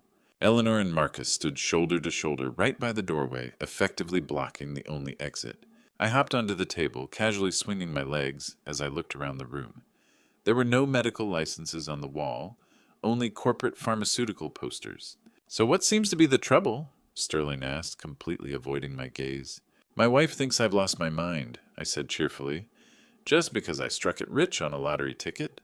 Sterling gave a dry, nervous chuckle. "Well, let's check your vitals first." He wrapped the blood pressure cuff around my arm. His hands smelled heavily of cheap tobacco and stale bourbon. He pumped the bulb, staring at the gauge with a deepening frown. "Your pressure is running quite high," he muttered. "In fact, exceptionally high. You seem incredibly agitated." "I'm just excited," I said. "I'm a wealthy man now." "Right," Sterling said. He turned his back to me, reaching toward a covered stainless steel tray. When he turned back, he was holding a syringe filled with a thick, clear liquid, the cocktail. "I think we need to administer a quick injection to settle your nerves, Mr. Vance," he said, tapping the needle. "Just a mild sedative. It will help clear your head." I stared at the needle, then at his hand. Marcus took a predatory step forward, his eyes locked onto the syringe. "Do it, Doc. He needs it," Marcus urged. Sterling stepped closer to the table. "Just a little pinch," he said. I waited until he was inches away, until the cold tip of that neural disruptor was hovering right above my forearm. And then I moved. I reached out and grabbed Sterling's wrist. I didn't just hold it. I crushed it. My grip was like a forged steel vise. I twisted his forearm with absolute leverage, forcing the needle away from my skin and turning it back toward his own chest. Sterling let out a sharp cry of pain, his fingers involuntarily opening as the syringe dropped onto the floor, rolling underneath the exam table. "Hey, get off him, you lunatic!" Marcus roared, lunging forward. I didn't let go. Instead, I yanked Sterling violently toward me until his face was inches from mine, locking him in place. I stared straight into his watery, bloodshot eyes. "Listen to me, Lawrence," I said, my voice dropping into a register that was low, flat, and lethal. He froze completely, his breath hitching. How do you know my name?" he stammered. "I know a great deal about you, Lawrence," I said. "I know about the illegal underground gambling ring operating out of the warehouse on 4th Avenue. I know you owe a dangerous syndicate executive named the Red Ghost exactly $50,000. And I know he gave you until this Friday to pay it back, or his associates are going to start breaking your fingers one by one." Sterling's face turned from sweaty to completely translucent. Every drop of blood left his skin, making him look like a wet piece of dough. Who are you?" he gasped, visibly trembling. "I'm the man who bought your debt this morning," I lied flawlessly. As a veteran investigator, psychological warfare and high-level bluffing were second nature to me. "I contacted the Red Ghost. I wired the money, and your balance is clear. You don't owe him any more. You owe me." Sterling's eyes grew incredibly wide. You paid it?" "I did," I said, tightening my grip on his wrist just enough to remind him who held the leverage. "Which means right now, I own you. I own this clinic. I own your medical license, and I own your freedom." Marcus took an aggressive step forward, attempting to intervene. "Hey, old man, let him go." I snapped my head around, locking my gaze onto him. "Sit down, kid," I barked. The raw authority in my voice hit Marcus like a physical blow, pinning him to the spot. I turned back to the trembling doctor. "Here's what's going to happen next, Lawrence. You are going to walk out into that waiting room, and you are going to tell my wife that I am the most clear-headed, legally competent individual you have ever examined. You will state that my cognitive functions are completely sharp, and that I am fully capable of managing my own life. You will sign a formal medical evaluation affirming my total competence to handle all financial and legal affairs, and you are going to do it right now." "But Marcus said," Sterling stammered, darting his eyes toward my son-in-law. "Forget about Marcus," I hissed. "Marcus is broke. Marcus can't protect you from the syndicate, but I can. If you don't follow my instructions to the letter, I will make one phone call, reverse that wire transfer, and let the Red Ghost handle you. Then I will contact the medical board and hand over the chemical cocktail you just tried to use on me." Sterling's teeth were literally chattering. "Okay," he whispered frantically. "Okay, I'll do it. Just please don't call them." I released his wrist. He stumbled back, rubbing his arm, looking at me as if he were staring at a ghost. "Get the paperwork," I ordered. Sterling scrambled to his desk, pulling out an official cognitive evaluation form. His hand shook so violently the pen nearly tore through the paper as he checked the boxes, stamped the document, and signed his name. He handed it over to me. "Cognitive ability confirmed. No signs of dementia. Patient is fully oriented." I took the paper, folded it neatly, and slid it into my breast pocket. "Now go tell them." We walked out into the corridor. Eleanor was waiting anxiously, wringing her hands with greedy anticipation.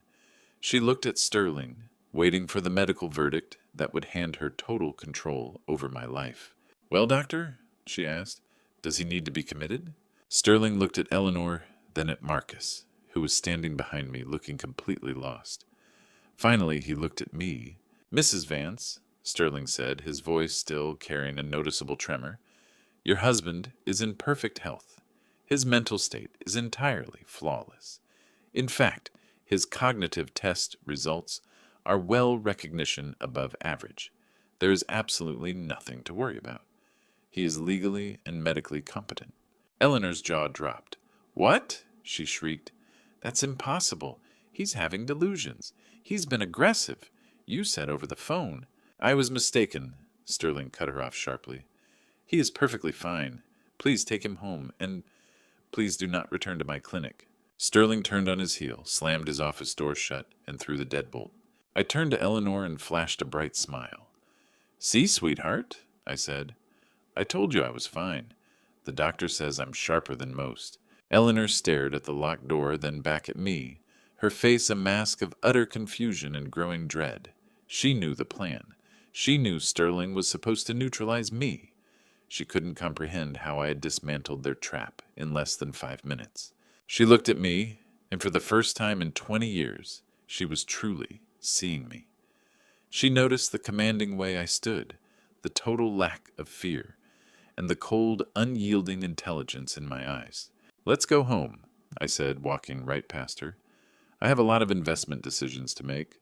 I marched straight out to the parking lot, leaving them stranded in the hallway of that dingy clinic. They had set a trap for a mouse, only to realize they had let a Siberian tiger slide right into their home. The drive back was dead silent. Marcus kept his eyes glued to the road, his knuckles bloodless as he gripped the steering wheel. Eleanor stared out the passenger window, refusing to make eye contact. I sat comfortably in the back seat, humming a quiet tune while checking the encrypted data on my phone. A text message came through from my old colleague, McFarland, a brilliant former federal prosecutor who now ran a powerhouse private law firm. "Asset check complete. You were right. This is massive." I smiled. The medical trap had failed, but I knew they wouldn't stop there. They were cornered, and cornered amateurs always do something reckless. I was counting on it. The moment we got back to the estate, I went into the guest room, locked the door, and called McFarland. "Give it to me," I said. "Arthur!" McFarland's voice boomed with excitement. "You won't believe this. Tommy's property is sitting right in the dead center of a massive proposed commercial development.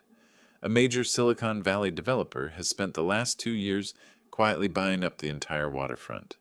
Tommy's marina is the keystone parcel. Without it, the entire project falls apart." "What's the payout?" I asked. "They offered the neighbors $500,000 each." McFarland paused for effect. "But for Tommy's core piece, Arthur, the board authorized a maximum payout of $12 million. $12 million. I looked out the window, remembering how aggressively Marcus had been pushing Eleanor to sell the property at a discount. I remembered the sudden, frantic pressure they had put on Tommy. Marcus knows, I said. He's in venture capital and real estate. He must have used an insider connection to uncover the development plans.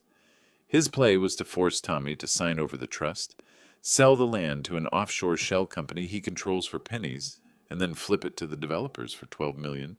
Everything clicked into place.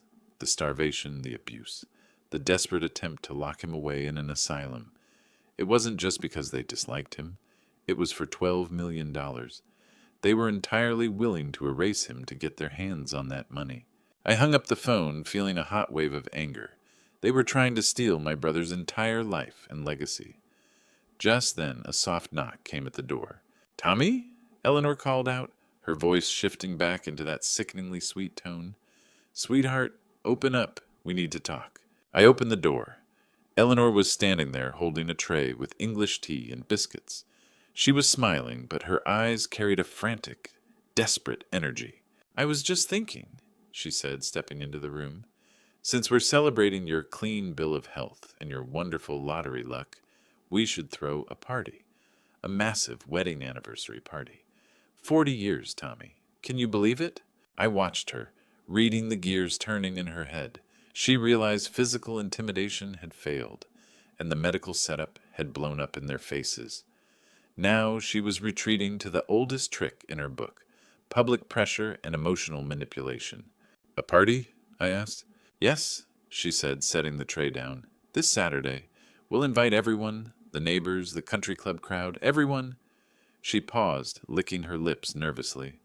"I think it's the perfect opportunity for you to show everyone how much you love this family, to make a grand gesture." "A grand gesture?" I repeated. "Yes," she said smoothly. "As a gift to the family, you can sign the property trust over to the children to secure their future. You have your lottery money now, right? You don't need this old marina anymore. Imagine how wonderful you'll look in front of the minister and all our peers, a truly generous family patriarch." I smiled. It was a setup, plain and simple. She wanted to corner me in front of hundreds of witnesses, using social pressure to force my signature on the deed. "That sounds like a wonderful idea, Eleanor," I said. "Let's do it." She blinked, completely caught off guard by how incredibly easy it was. "Really?" "Really," I said. "Make it a massive event. Invite everyone, especially the executives from Marcus's investment firm and the country club board. I want everyone to witness exactly what I'm going to do." She beamed with joy. "Oh, Tommy, you've made me so happy." She practically ran out of the room to start making calls.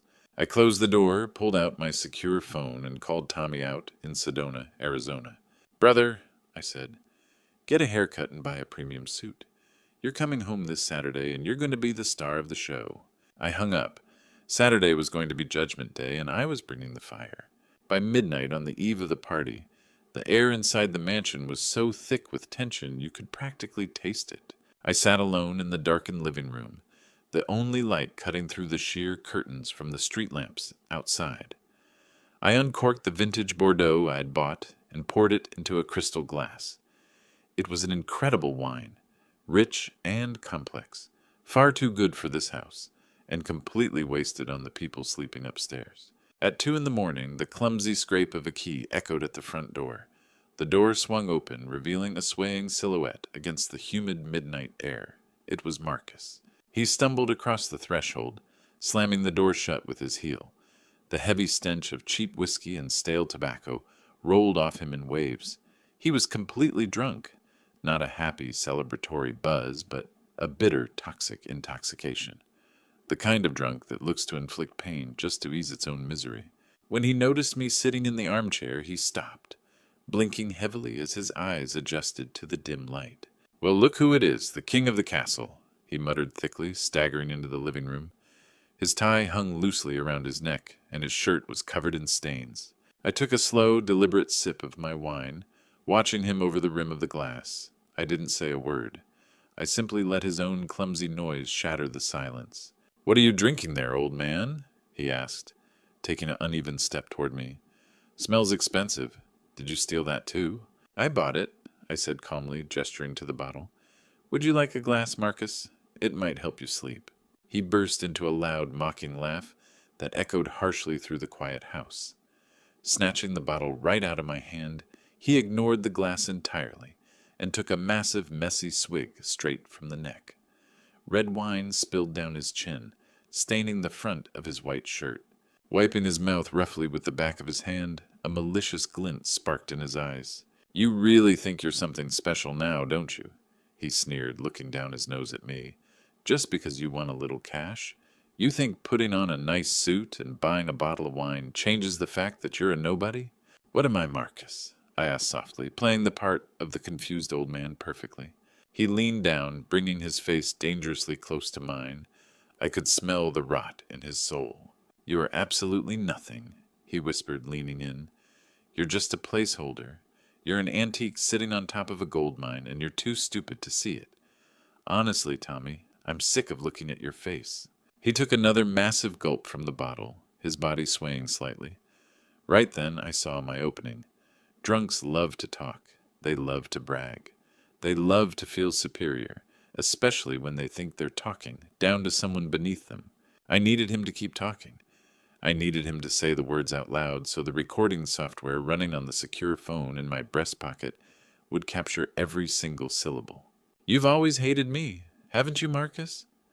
I threw out the bait, leaning back into the chair to make myself look smaller, weaker. "You hate this house. You hate my presence. You seem to hate everything about this family. So why stay? If you think we're so beneath you, why did you even marry Chloe?" The question hit him like a physical blow. He blinked, stepping back a foot as if digesting the sheer audacity of me actually questioning him. Then a cruel smirk spread across his face. He began pacing the room, his hand tracing the back of the sofa, touching the walls with a greedy sense of ownership. "Why did I marry her?" he repeated, laughing to himself. "You really don't have a clue, do you? You think it was for love? You think I looked at your loud, entitled daughter and saw my soulmate?" He took another long pull from the bottle, effectively draining half of what was left. "I married her because I did my homework, old man," he said, turning to face me. "I'm in venture capital and real estate, remember? I know how to look at blueprints, and I know how to read zoning laws. 3 years ago, I saw the preliminary sketches for the Bayfront Tech Park. I saw exactly where the new highway exit was going to be built. And I saw that this house, this ugly broken-down marina, sat dead center in the prime zone." He walked over to me, his eyes wide with the excitement of his own brilliant plan. "This was never about you, Tommy, and it was never about Chloe. It's about the dirt we are standing on right now. This is the only deep water access point for the entire tech park. Without this lot, they can't build the main transit route. Do you have any idea what that makes this property worth?" I shook my head, pretending to be utterly clueless. "Maybe a few 100,000? He threw his head back and laughed so hard he nearly choked. It was a manic, echoing sound that bounced off the walls. "A few 100,000? He gasped, wiping a tear from his eye. "Oh, you pathetic simpleton. It's worth $12 million. $12 million! The developers already have the funds escrowed. They're just waiting on me to hand over the title." "$12 million?" I whispered, letting the shock show perfectly on my face, even though I already knew the number. Does Chloe know?" Marcus scoffed, his lip curling with disgust. "Chloe doesn't know a thing. She thinks we're nearly broke. She thinks we're going to sell this place for a modest payout, move into a high-end condo, and live happily ever after. She's a useful idiot, Tommy, just like her mother." My hands tightened around the armrests of the chair. I had to use every ounce of my deep cover training not to stand up and break his jaw right then and there. I had to remind myself that Arthur Vance is a strategist, not a street brawler. I needed the full confession. "So what's the play, Marcus?" I continued, keeping the line taut. "You sell the house, and then what? You and Chloe live like royalty?" He looked down at me with genuine pity, like a person looking at a child who still believes in fairy tales. "There is no me and Chloe," he whispered, dropping his voice to a low murmur. "The moment the funds clear into my offshore account, I'm gone. I drafted the divorce papers 3 weeks ago, and they're sitting in my desk drawer, waiting for her signature. I take the money, and I fly to Costa Rica. I'm done with her complaining, and done with her endless spending, and I am definitely done with her insufferable family." I stared at him, The monster had completely revealed itself. He didn't just want the money, he wanted to destroy my niece. He wanted to use her, discard her, and leave her with absolutely nothing.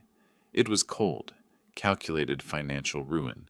Exactly the kind of character trait you'd expect from a man willing to rig an electrical panel to cause an accident. "What about Eleanor?" I asked. "Does she know you're leaving?" Marcus smirked, glancing toward the stairs. "Oh, Eleanor knows. We have a deal. She helps me force your hand on the trust, helps me secure the medical proxy, and I cut her a check for $3 million. She hates you just as much as I do, Tommy. She wants you out of the picture so she can buy her way back into high society. She thinks $3 million is going to buy her a new life. So you two are partners," I said, locking it down for the recording. "Partners in crime," he agreed, raising the bottle in a mocking toast. "She gets her cut, I get mine, and Chloe gets left with nothing. It's a flawless plan. And the best part is, you're going to help us. You're going to sign those documents at the party tomorrow, because you're a weak, spineless old man who just wants his wife to stop yelling at him." He finished the last drop of wine and tossed the empty bottle onto the rug. It rolled away, bumping against my shoe. "Go to bed, Tommy," he patted my cheek roughly. "Big day tomorrow. You need to look sharp for the cameras when you sign your life away." He turned around, chuckling as he staggered toward the staircase. I sat in the dark, listening to his heavy footsteps head up to the second floor. Reaching into my pocket, I pulled out the phone, stopped the recording, and saved the file. I uploaded it directly to my secure cloud server and immediately forwarded a copy to McFarland. I had him.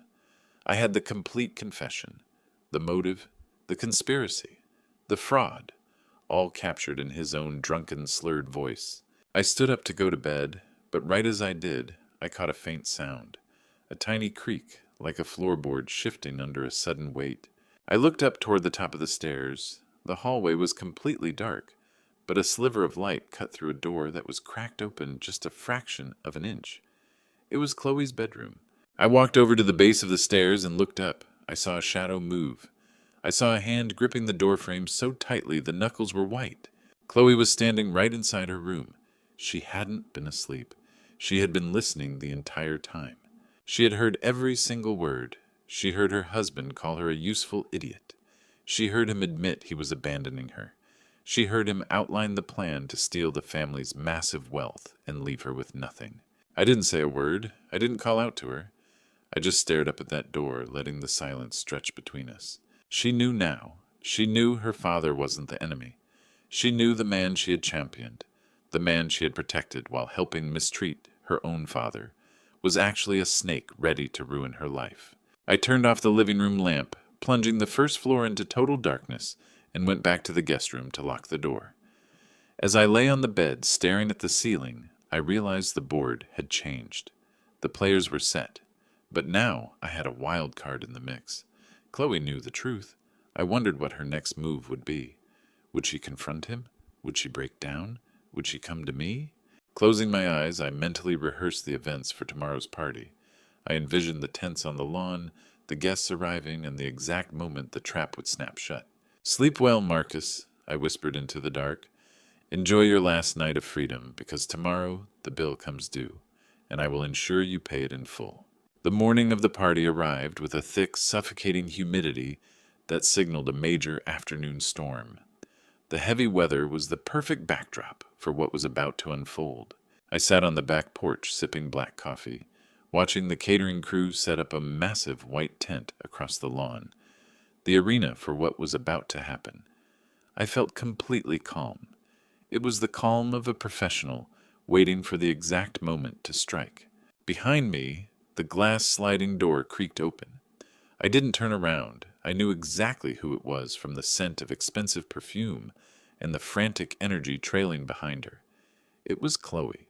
She walked out onto the deck, her heels clicking sharply against the wooden planks Tommy had laid down 30 years ago. She wasn't yelling. She wasn't demanding that I wash her car. Wrapping her silk robe tightly around herself, she sat down in the chair next to me.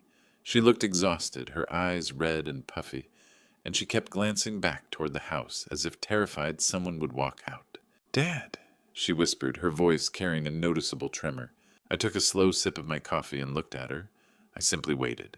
"We need to talk," she said, leaning in close, her voice frantic. "And you have to listen to me, because I am the only person in this house who is actually on your side." I nearly choked on my coffee. On my side, the woman who watched her mother lock me in a leaky boathouse, the woman who spent my retirement funds on luxury goods while feeding me leftovers. But I simply nodded, keeping up the act of the confused old man. "What's wrong, sweetheart?" I asked, using the old nickname Tommy used when she was still an innocent child. Chloe swallowed hard, checking the door once more to ensure we were completely alone. "Marcus is trying to ruin us," she hissed, her words coming out in a rapid whisper. "I heard him talking last night. He thinks you're stupid, and he thinks he can trick you. Dad, this land is worth millions. He's planning to steal the title, sell it, and run away to Costa Rica with all the cash. He's going to leave us with absolutely nothing." She reached out and grabbed my hand, her palm slick with sweat. "He's a snake, Dad. He never loved me.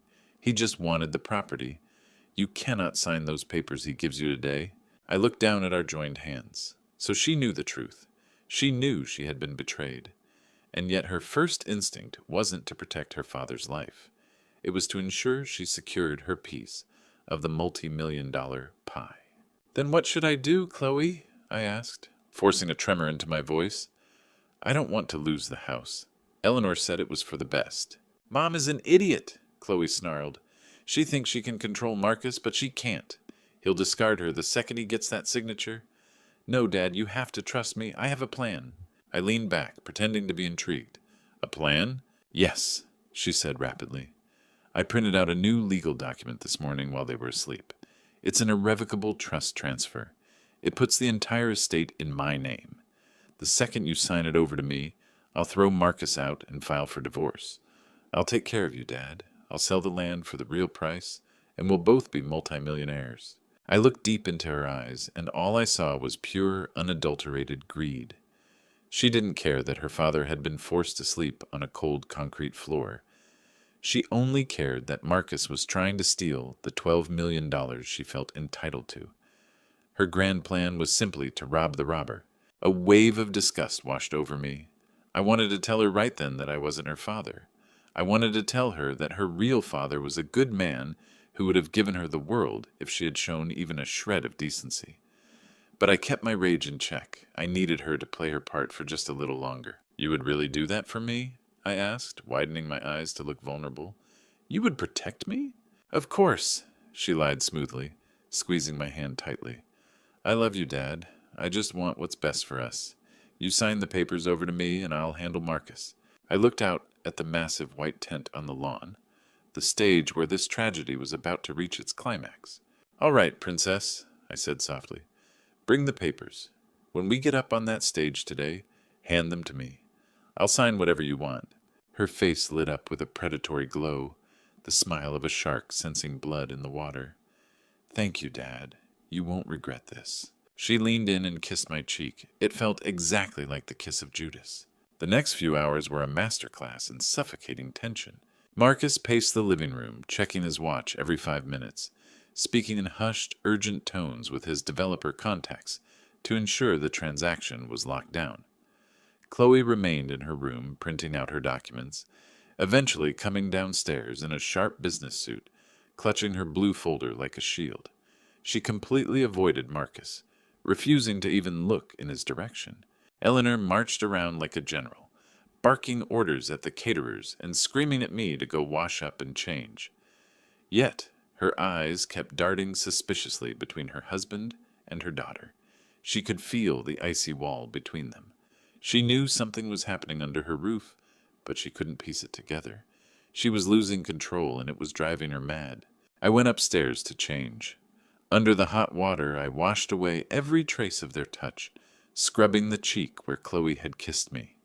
I slowly put on my charcoal gray suit, tying a flawless Windsor knot. I stared at my reflection in the mirror. "It's time," I whispered. I walked downstairs just as the guests were arriving, high society members from the country club, wealthy neighbors, and business associates. Marcus stood by the bar, talking loudly with a drink in his hand, standing right next to his firm's senior partner, old Mr. Henderson. They were already celebrating a deal that hadn't even been signed. I glanced at my secure phone. Exactly 5 o'clock. A black truck with heavily tinted windows sat idling in the deep shadow of a massive oak tree at the corner of the property. I knew Tommy was inside. I knew he was watching. "Everyone, if I could have your attention, please." Eleanor's voice clinked sharply against a champagne glass, cutting through the noise of the crowd. She stood on the small stage set up on the patio, Marcus standing right beside her with a smug grin. Chloe stood to the far left, her arms wrapped tightly around her blue folder. "Thank you all for being here to celebrate our 40th anniversary," Eleanor said, her voice dripping with artificial warmth. "It hasn't always been an easy road, but commitment overcomes all obstacles. Today, to secure our family's future, my wonderful husband Tommy has decided to make a very special announcement. He will be signing over the property trust as a gift to his family." A smattering of polite applause rippled through the crowd. "Tommy, sweetheart, please come on up," Eleanor gestured. I walked steadily up the steps onto the stage. Eleanor grabbed my hand, her palm icy cold. "Stick to the script," she hissed through a forced smile. "Just sign the papers and don't screw this up."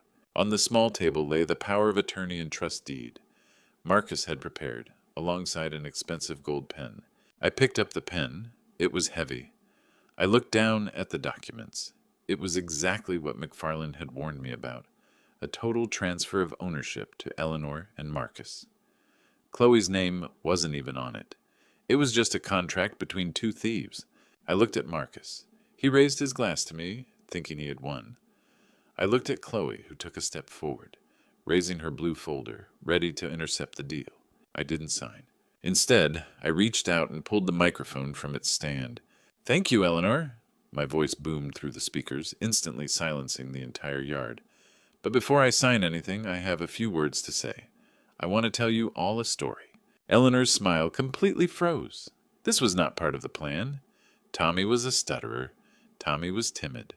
Tommy never spoke in front of a crowd. "Oh, sweetheart," she laughed nervously, reaching out to grab the microphone. "Our guests are eager for the cake." I blocked her arm with a firm, unyielding gesture. I wasn't Tommy. I was Arthur, and I was done playing nice. "It's a very short story," I told the crowd, my voice carrying the weight of a final judgment. "A story about sacrifice, family, and absolute greed." A local minister in the front row nodded. "Speak your mind, brother. Tell your truth." "You see, everyone," I walked to the edge of the stage. "I have owned this property for 30 years. But for the last 5 years, I have been forced to live in a damp, uninsulated boathouse, while my son-in-law slept in my master bedroom. My wife forced me to survive on leftovers to save money, while they dined on premium steaks inside." An uncomfortable murmur broke out among the guests. "You're unhinged," Eleanor shrieked, clawing at my suit jacket. "He's experiencing a cognitive breakdown. Shut him up." I brushed her off effortlessly and pointed straight at Marcus. "That man, my son-in-law, has treated me like an outcast. And why does he want me to sign this contract today? Because he's hiding a $12 million secret." The number hung in the air like an explosion. 12 million. "That's right, ladies and gentlemen," I announced clearly. "This estate isn't just a modest piece of land. A major Silicon Valley developer needs this exact parcel for a commercial tech park. It's worth $12 million. Marcus uncovered this through an insider connection, and he planned to trick me into signing it over so he could keep every dime. He's currently facing a $2 million liability with a syndicate in Miami, and his plan was to take the money and abandon my daughter to flee to Costa Rica." "You're a liar!" Marcus roared like a wounded animal, his face twisting with pure panic and rage. He smashed his glass onto the stone patio and charged the stage. "You miserable old lunatic! I'll destroy you!" He lunged up the steps, his fists clenched. I didn't move an inch. I just watched him come. Right before his fist could reach my face, a massive shadow stepped out from the side of the tent. It was a professional security operative, a former federal marshal McFarland had retained for me. The operative didn't even throw a punch. He simply stepped in front of me like a solid wall and delivered a powerful, open-handed shove. Marcus went flying backward, landing hard on the manicured lawn, the air completely driven from his lungs. "Stay down," the operative commanded in a low growl. McFarland stepped out from behind the curtain, adjusting his glasses as he carried a leather briefcase. "Ladies and gentlemen, please remain calm. We anticipated a volatile reaction to the truth, so we secured appropriate protection." Marcus scrambled up from the dirt, his expensive suit covered in mud, as he shrieked frantically, "He's making it up! He's sick! Call the police and have them arrested!" "You want evidence?" I pulled the secure phone from my pocket, which was already paired with the property's wireless audio system. "Let's listen to Marcus's own words from last night." I pressed play. Marcus's drunken, arrogant, unmistakable voice echoed flawlessly across the entire estate. "It's worth $12 million. $12 million. The developers already have the funds escrowed. Chloe is a useful idiot, just like her mother. The moment the funds clear, I'm gone. I drafted the divorce papers 3 weeks ago. Eleanor, we have a deal. She helps me force his hand, and I cut her a check for $3 million. The entire yard went completely silent. It was a silence as deep as a grave. Mr. Henderson, Marcus's boss, turned bright red with fury as he realized his employee was trying to run an illicit insider operation under the company's nose. I looked at Chloe. She stood by the catering table, her hands over her mouth, her eyes completely hollow, as if her soul had been hollowed out. I looked at Eleanor. She was trembling violently, her champagne glass slipping from her fingers and shattering on the stone. She hadn't just betrayed her husband. She now realized she had been thoroughly deceived by the man she partnered with. Then I played the second recording, the conversation from the clinic. "Just hit him with the heavy chemical cocktail. Yeah, a maximum dosage. I need him completely sedated and compliant by noon." The crowd erupted into an angry uproar. This wasn't a family squabble over money. This was a deliberate chemical conspiracy to incapacitate an elderly man. Eleanor collapsed to her knees on the stage, reaching out to me in sheer desperation. "Tommy, please, turn it off. It's all a misunderstanding." "I can't turn it off, Eleanor," I said, looking down at her, "because the truth doesn't have an off switch." Suddenly, Chloe snapped. She flew down the steps like an unhinged person, throwing herself directly onto Marcus where he lay in the dirt. "You animal!" she shrieked, her fingernails tearing across his face, leaving deep marks. She yanked at his hair with pure fury. "You called me an idiot? You were going to run away with my money?" Marcus tried frantically to push her off, and the two of them rolled across the lawn, tearing at each other's clothes and screaming profanities. The guests immediately pulled out their phones. This ugly, chaotic downfall of a greedy family was being broadcast live to the world through dozens of cameras. I picked up the trust deed from the table and held it high above my head. "This document represents every ounce of your greed, your betrayal, and your malice." I ripped it right down the middle. Then I ripped it again and again, until the pieces fluttered down like ash onto Eleanor's head. "I'm not signing a single thing," I said, letting the last remnants fall, "because this isn't even my house." Eleanor looked up, her face a mix of pure terror and total confusion. What? What are you talking about? You're Tommy." I reached up, took off the reading glasses I had been wearing, and dropped them onto the stage, crushing them beneath the heel of my Oxford shoe. I stood at my full height, completely dropping the weak, fragile posture. The absolute authority of Arthur Vance filled the space. "I am not Tommy," I said, my voice low but carrying to every corner of the yard. "Tommy is a good man. He would never do this to you. He would have forgiven you." I took a slow, commanding step forward. "I am Arthur Vance. I'm his twin brother. I came all the way from Montana to burn your little kingdom to the ground." I pointed toward the large wooden gate at the side of the yard. "And that is Tommy." The heavy gate swung open slowly. 50 stunned guests turned their heads. A man stepped out from the shadows, wearing a perfectly tailored, sharp navy blue suit.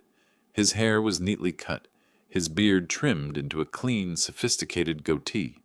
His complexion was healthy, his stride confident and steady, radiating the vibrant energy and dignity of someone who had spent weeks recovering at an elite wellness resort. He looked like a true self-made man. Tommy walked calmly through the crowd. He didn't waste a single glance at his daughter and son-in-law wrestling in the dirt on the lawn. He marched straight up the steps, taking his place right beside me on the stage. We stood side by side, completely identical, but while I was the razor-sharp sword, he was the unbreakable shield. "Tommy!" Eleanor cried out from her knees, desperately scrambling forward to grab his leg. "Thank God you're here. Marcus forced me to do all of it. I never wanted to hurt you. I love you." Tommy looked down at her, the woman who had spent 2 decades draining the life out of him. He didn't reach down to assist her, and he offered absolutely no comfort. "Stand up, Eleanor," he said calmly, his voice carrying an iron authority I had never heard from him before. "Please," she wailed. Tommy reached into the inside pocket of his suit jacket and pulled out a document. It wasn't a property transfer. It was a divorce petition. Leaning down, he methodically pried her fingers off his trousers one by one. "You destroyed us, Eleanor," he said evenly. "The helpless servant you kept locked in that leaky boathouse passed away a long time ago. The man standing here today will never serve you again." He dropped the divorce papers right in front of her. Marcus struggled to his feet from the dirt, his face covered in scratches, but his arrogance hadn't fully faded. "So what? Your little recordings are completely illegal. They won't hold up in a court of law. You're not getting that $12 million, and I will tie you up in lawsuits until you're completely broke." McFarland stepped forward with a knowing smile. "Actually, Marcus, in this jurisdiction, one-party consent recording is entirely admissible when there is a reasonable suspicion of a felony, such as heavy financial fraud or intentional endangerment. And furthermore, our guests aren't the only ones listening to this audio." In the distance, loud sirens broke through the neighborhood, and flashing red and blue lights illuminated the front gates of the estate. "Federal agents and state authorities have been listening to the live feed," McFarland added calmly. Marcus turned pale, looking around frantically for an escape route, but a team of federal agents and state police officers were already flooding the backyard. "Marcus, you're under arrest for wire fraud, illegal financial structuring with specialized groups, and conspiracy to commit grievous harm," a lead federal agent announced, slamming Marcus face down onto the grass and securing his hands in steel cuffs. "No, he set me up. This old man set me up," Marcus shrieked like a captive animal as they dragged him down the driveway. 2 state troopers stepped up to Eleanor. "Eleanor Vance, you are under arrest for forging medical records and severe senior endangerment. Turn around, please." Eleanor let out a desperate scream. "You can't arrest me. I'm the president of the country club. I'm a respected citizen." But the cold steel cuffs snapped tightly around her wrists regardless. She wept loudly as they led her away, her heels carving deep lines into the manicured lawn. Chloe stood paralyzed near the ruined cake, trembling violently. The police didn't detain her, but watching her husband and mother get led away in cuffs caused her to completely break down. "Dad," she whimpered, extending a weak hand toward Tommy. "Please help me." Tommy walked over to her. He looked at the daughter he had once been willing to sacrifice everything to protect. Reaching into his pocket, he pulled out a crumpled $20 bill, the exact amount of monthly allowance Eleanor used to hand him out of pity. He placed the bill firmly into Chloe's shaking hand. "Take it," Tommy said coldly. "Use it for a cab." He turned away and never looked back. The judge's heavy gavel came down with a sharp, final crack that sounded like a gunshot. It signaled the absolute end of a 30-year nightmare. I sat in the front row of the gallery wearing my charcoal suit. Marcus stood in the defendant's box, his expensive tailored suits replaced by a loose orange jumpsuit.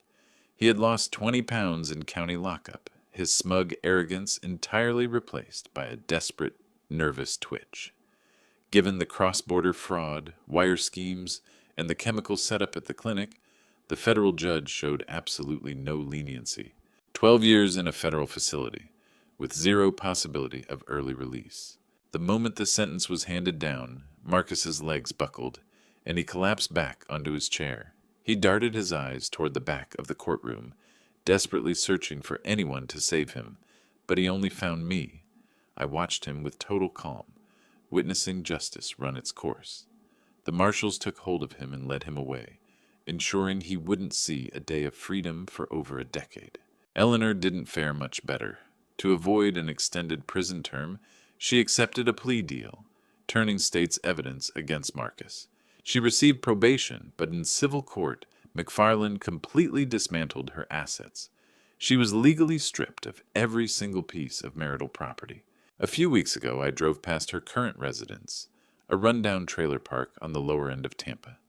She was working the night shift as a minimum wage cleaner at a gritty commercial laundromat. The woman who once craved high society now spent her days wiping down the messes left behind by strangers.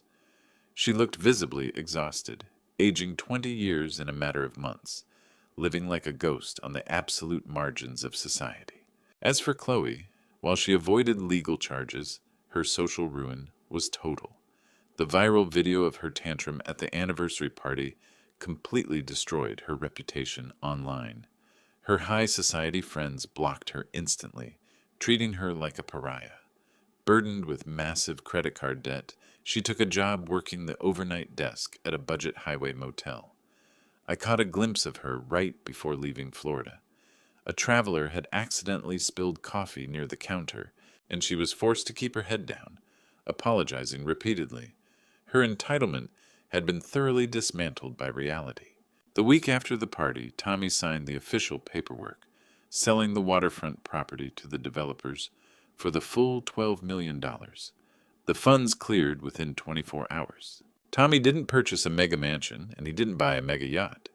Instead, he visited a premium vehicle outfit, purchasing a top-of-the-line luxury Airstream land yacht and a heavy-duty truck to pull it. The rig was fully customized with a master suite, a complete kitchen, and secure satellite connectivity. On the day the construction crews arrived to demolish the old main house and clear away the painful memories, the two of us stood at the edge of the driveway. "Are you doing all right, brother?" I asked him. He looked at the place that had been his prison for years, and a genuine smile filled his eyes. "I'm better than I've ever been, Arthur. I'm completely free." He threw his arms around me in a powerful, bone-crushing hug. "Thank you for giving me my life back." "I just handed you the tools," I said, patting his back. "You did the heavy lifting." He climbed up into the driver's seat and turned over the powerful engine. "I'm heading out to see the Grand Canyon first," he called out over the rumble. "Then straight up to Alaska. Who knows, I might just keep driving forever." "Keep the pictures coming," I waved. As I watched his rig disappear over the horizon, I knew that the broken man who had been waiting to fade away in that boathouse was gone. The real Tommy Vance was finally out on the open road, driving toward his own bright future. I returned to Montana, putting away the formal suits and letting my goatee grow back. I went back to being Arthur, flying my Cessna over the snow-capped peaks and enjoying the quiet rivers. But tonight, as I sat by the log cabin fireplace with a glass of that vintage Bordeaux, my secure phone buzzed. It was a photo from Tommy. He was standing right at the edge of the Grand Canyon, the golden sunlight washing over his weathered, smiling face. He was wearing modern hiking gear, holding a walking staff, looking incredibly alive. Underneath the photo, he had typed a short message. "The view out here is absolutely incredible." I let out a rich laugh that echoed through the quiet timber walls. I typed back a simple reply. "Enjoy every single mile, brother. You earned it." The world will always have predators, people who mistake kindness for weakness and treat devotion like a currency to be spent. They believe they can take and take without ever paying the price. But they forget one fundamental truth. We teach people how to treat us. If you allow yourself to be a doormat, don't be surprised when people wipe their boots on you.